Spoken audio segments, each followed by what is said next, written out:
One very good trick in creating makeup looks is to make it revolve around one makeup product. So for me today, yung gagamitin ko is the Sunnies Fluffmatte in Brunette. As always, start off tayo by priming our face.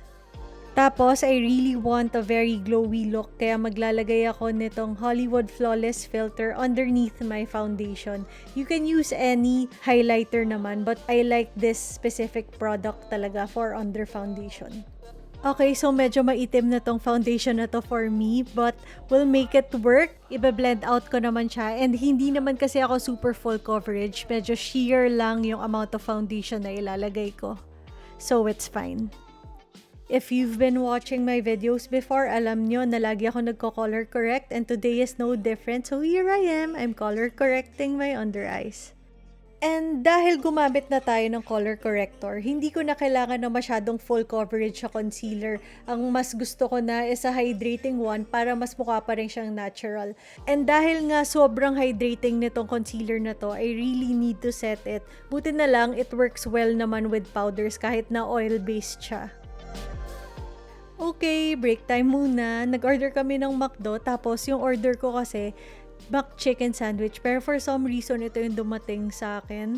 Yung crispy chicken nila. So medyo lugi kami doon kasi mas mahal yung McChicken. Yung combo ko kasi lagi is McChicken fries tsaka drink. Tapos yun. Hindi ako masyadong natuwa pero kain pa rin naman ako ng kain. Yeah, McDo is life. Huwag tularan. Going back, I'm just priming my eyes. Pagka alam ko na mag-eyeshadow talaga ako na medyo glittery or colorful, nagpa-prime ako and I'm using the Essence na eyeshadow base.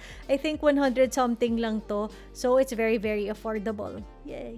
For my eyeshadow, yung gamit ko is the Bronze Palette by Natasha Denona. Hindi kailangan na ito yung gamitin nyo. Maraming dupes to, both locally and internationally. So, hindi kailangan na ito. I'm just using this shade as my transition. So, biniblend ko lang siya sa eyelids ko, focusing more on the outer part and then blending it upwards and inwards. I'm also building it up with another brush para lang mas magka-pigment pa. So, basically, ganito yung itsura niya. Ngayon, gagamit lang ako ng loose powder para lang linisin yung ilalim kasi mas gusto kong maayos yung shape niya. Yun. For my all-over lid color, yung gagamitin ko is this reddish duochrome shade na may pagka-golden, bronze, ganun na feel. Etong shade na to is very very similar dun sa Fluffmatte in Brunette, which is our whole inspiration talaga for this look. Ngayon, I'm just taking this super bright, shimmering, splendid na shade and tapping it all over my lids, focusing it more on the center. Then, I'm taking this very bright orangey copper shade, focusing it sa my lower lash line ko, yung inner part, and spreading it a little bit going to the outer corners of my lower lash line. Ito yung parang bright pop of color natin. Tapos, balik lang tayo dun sa shade, yung shining shade na ginamit ko before this one. Tapos, ilalagay ko lang siya sa inner corners ko, spreading it, dadaling ko din konti sa lower lash line para lang mas cohesive yung look. With this parang mustardy shade na matte, I'm just blending it dito sa my inner part ng lids ko. Medyo kinokontour ko na rin yung nose ko, yung ganong effect. Pero very minimal amount lang of product talaga. Ngayon, I'm just taking this very dark shade. Para na siyang black pero hindi masyado. Nasa plum purple side pa siya. And then, I'm just deepening up my outer corners, both yung upper and lower lids and lash line. We're just gonna build it up and blend. If you guys are wondering bakit ako naka-earphones and bakit tayo nagvo-voice over ngayon, it's because nanonood ako ng Netflix, nanonood ako ng crime scene, The Vanishing at Cecil Hotel. So ito, I'm just taking a brush, wala na tong extra product, kung ano lang yung natira dyan, and biniblend ko lang yung outer edges para lang diffuse siya and well blended talaga. I also switched up the brush para lang sure na sure tayo na it's well blended. Ito yung ginamit ko kanina with a dark shade, pero hindi na ako naglagay ng any other product. We're just gonna blend and blend and blend until we're satisfied. And yan, ito na yung eyeshadow look. Alam ko it looks crazy right now, pero promise, pagiging maganda siya after natin maglagay ng eyeliner and lashes. Let's go! So I just lined my upper and lower lash line with this eyeliner from Pixie. Hindi ulit siya black, it's more plum, ganun yung kulay niya. Hindi rin ako naging very precise sa kanya kasi I'll blend it out. And dito, bine-blend out ko nga siya. Oh, and that's the final look, diba? Ang ganda. I also used lashes from Paulash. Ito yung style na Dam, yung mas natural collection nila. Pero I think naman it's fluffy and ano ba? Glam enough. So yun. Ganda na. Ngayon, punta na tayo sa face makeup.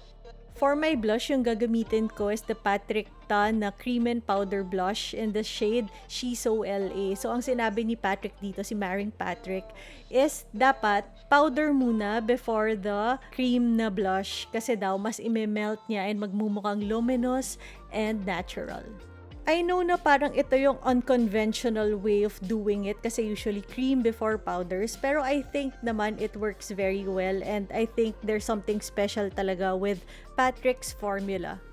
Yes, feeling close. And now we're going to bronzer. I'm using the Marc Jacobs na Fantastic. Ay nako, ilang taon na to sa akin, hindi pa rin ako nagkakadent sa kanya. So kahit medyo mas mahal siya, investment siya, I think it's worth it talaga. And ang ganda ng shade kasi it's not too brown, it's not too orange. Tamang-tama lang talaga siya for bronzing/contouring. Next is of course, mag-highlight tayo. Gamit ko is a highlighter from Charlotte Tilbury. This is a new one and I like it sobra. Gusto ko yung formula niya. And I think I have a dupe for this which is one of my favorites also. May guess ba kayo?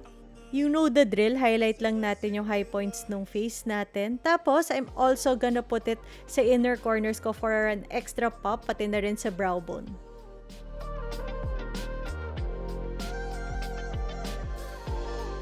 And lastly, yung inspirasyon ng buong look na to, I'm just gonna put my lip color, which is yung Brunette nga from Sunnies Fluffmatte. So you're gonna see, yung pag-apply ko is ginagamit ko yung other side ng lipstick. I feel like mas precise kasi siya that way. Nakita ko lang dito somewhere sa YouTube and it works well for me. So try nyo din. Life-changing. And yan! Here's the final look. I really like how it turned out. As in, winning ko lang to lahat. Pero I like it. As in, yung na-envision ko na very bronzy, very warm. Nagawa ko naman ata siya. And it all revolved around this lip color. So, try nyo din yung trick na yon. I'm sure you can create very good, nice, and amazing looks with that trick. Yan! So, if you enjoyed this video, if tumagal kayo ng gantong katagal, thank you so much. And if hindi ka pa subscribe, please do subscribe. Leave a comment, help me out a little. Like this video, follow me on all my social media channels. Nakalink lahat sa baba. And I'll see you on my next video. Thank you again for watching. Bye!